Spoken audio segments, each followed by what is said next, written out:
program dan kegiatan untuk meningkatkan mutu dan kualitas siswa-siswi merupakan program utama Sekolah Dasar Negeri Cibiru Soreang Kabupaten Bandung.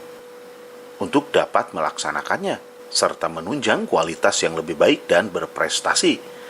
Di masa COVID-19, SD Negeri Cibiru Soreang Kabupaten Bandung menyiapkan pengadaannya disertai memberikan edukasi kepada peserta didik, yaitu wajib memakai masker, mencuci tangan, serta tidak berkerumun. SDN Cibiru mempunyai visi dan misi. Di antaranya, visinya adalah terwujudnya peserta didik yang cerdas, terampil, inovatif, religius, berbudi luhur, dan peduli akan budaya bersih. Kemudian visi SDN Cibiru yaitu membentuk generasi yang unggul, mandiri, dan berprestasi. Kedua, menciptakan suasana yang harmonis dan kondusif dengan semangat kekeluargaan. Ketiga, mengembangkan akhlakul karimah dalam pergaulan. Yang keempat, menumbuhkan rasa tanggung jawab, responsif, dan inspiratif dalam bekerja dan bertindak. Kelima, menciptakan lingkungan yang bersih, sehat, aman, dan nyaman.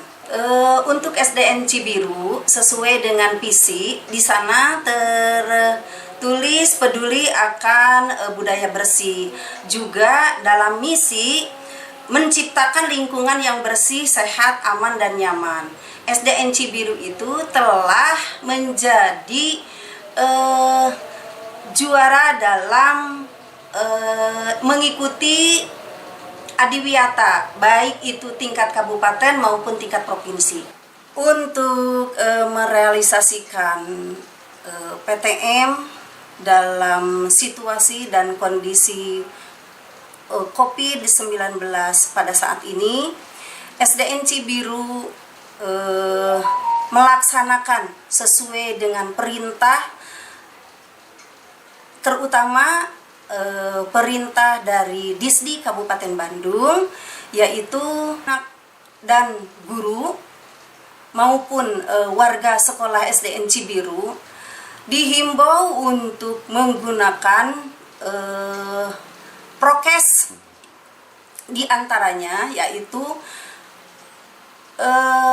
anak-anak disuruh untuk memakai masker. Kemudian seandainya anak PTM yang dilaksanakan secara tatap muka, anak datang ke sekolah itu harus pertama memakai masker dan kedua harus mencuci tangan sesuai dengan prokes. Widi Herian mengabarkan, Hadas TV, Kabupaten Bandung, Jawa Barat.